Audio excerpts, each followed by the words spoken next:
Is your Rogers remote not lighting up or responding? The most common culprits are battery issues and simple glitches. First, replace the batteries with fresh AA alkaline batteries. Ensure they're inserted with the correct polarity. Clean the battery contacts with a soft, dry cloth to remove any corrosion. Next, make sure your remote is within 10 to 20 feet of the Rogers set-top box and there are no obstructions blocking the signal. If it still doesn't light up, proceed to the next step, a factory reset.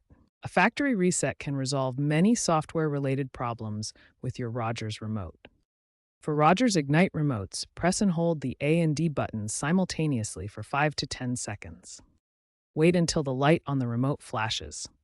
This indicates the remote has been reset and is ready to be paired again. After the reset, follow the on-screen instructions or use the Rogers Ignite app on your smartphone to repair the remote with your set-top box. This should clear any software glitches. If problems persist after these steps, consider using the Rogers Ignite app as a temporary remote solution, or contact Rogers support for further assistance.